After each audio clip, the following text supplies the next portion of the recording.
If you look at a team like Manchester City, they regularly have 10 minutes more ball in play time in their games than some of their rivals.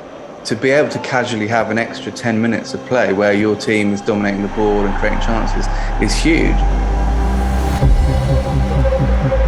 In every match, the UEFA Champions League features the biggest stars in the world. But star power alone isn't enough for a team to thrive in such a complex competition. You need a well-established playing style and the versatility to adapt to different matches within one match to compete in the UEFA Champions League.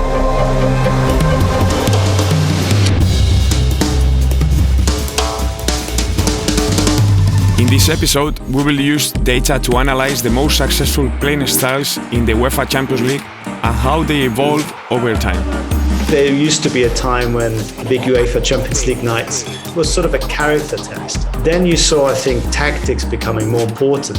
Football is getting so sophisticated, so demanding that the more complete you are, the better team you are. The biggest change in football generally and in the UEFA Champions League is Pep Guardiola's accession at Barcelona in 2008. The Barcelona of Pep Guardiola set new standards in terms of beauty, playing football in a way that I don't think people thought was possible at this level. Just as when you think someone's sold football, someone else will come along and undermine that. But then teams start to say, well, if they're prioritising retaining possession, you prioritise regaining possession. And that's where I think we see the Klopp model of football, that German model of a very hard high press. High press is when teams look to win the ball high up the pitch, look to create turnovers in dangerous areas and turn that into high quality goal scoring opportunities. From Pep Guardiola's Barcelona team to Klopp's Liverpool team today, managers have been using a variety of playing styles to drive success in the UEFA Champions League. Liverpool reached the 2019 Champions League final actually adopting a slightly different approach to what they'd done the year before, where they were very open, very high scoring. The marquee performance of the Champions League winning season, which was of course the second leg of the semi-final against Barcelona. That with the energy that the team has, the club has, the energy of the crowd, the energy of the manager, anything can happen. Bayern Munich became the first UEFA Champions League team to win the Champions League, having won all 11 of their games, an astonishing feat. A big part of that was possession play. Possession is where a team tends to keep the ball for long periods, passing it from side to side and looking to create openings over a period of time.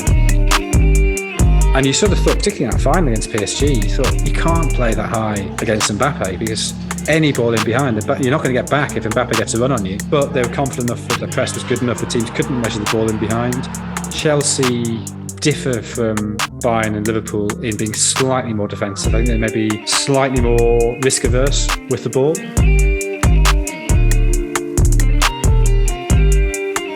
They employed a range of styles, including quick attacks, possession, high press, and also wing play. Wing play is when teams look to get the ball out wide, using their wingers to either put crosses into the box, get at opposition fullbacks, or generally create chaos inside the final third. Now, let's deep dive into the current season.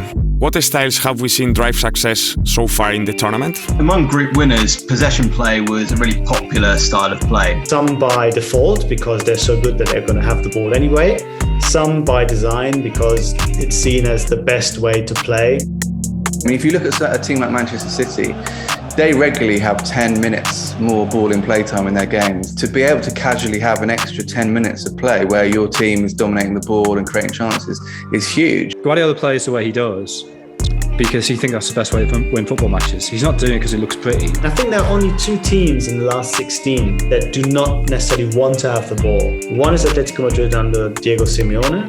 It's a test that a lot of teams don't really face on a regular basis, and I think that's why they upset teams. And one to a lesser extent is Salzburg under Matthias Jaissle. The majority of the time playing a high press, they also were able to play a low block against some of the bigger and better teams. A low block is where a team tends to sit back, putting 9 or 10 men behind the ball, looking to restrict the amount of space that the opposition have, and therefore the amount of chances that they have. Their attackers actually won more balls in their own defensive third, more often, far more often than any other team. You have to know your own style, how you want to play, but you need to be able to adapt. Juventus, Barcelona and Villarreal were some of the teams that changed their styles most frequently, looking to adapt and perhaps adopt some of the successes of Chelsea from the previous season. But you've got to remember as well that Juventus, this was their first season post Cristiano Ronaldo. See, Ronaldo kind of dictates how you set up a lot of the time when he's in the team. Lille against Wolfsburg, which was at home, high press, which is pretty standard for them, but they went quite long ball. Got a 0-0 draw, probably not ideal. They went into the last game, which was away at Wolfsburg. Still, again, high press, but they went a lot more like quick attacks and won 3-1, which has got them through to play Chelsea in the last 16. Quick attacks are where a team regains possession and quickly looks to play directly into the final third. And obviously the most common type of quick attack is the counter-attack. The beauty of football is that there is no one perfect way of playing football. It can't be solved. Depending on the players that you have, the coach that you have, the conditions, the opposition. Adaptability, within games, within seasons is a key part of modern managerial strengths. It's hard to play one style if the players they don't feel it or they don't have the qualities. So football is about the players, and then you will try to work with them to be able to play one way or another. What does the future hold for playing styles in the UEFA Champions League? What we'll see going forward the next decade or so is the analysis of how teams play in order to best target the pressing.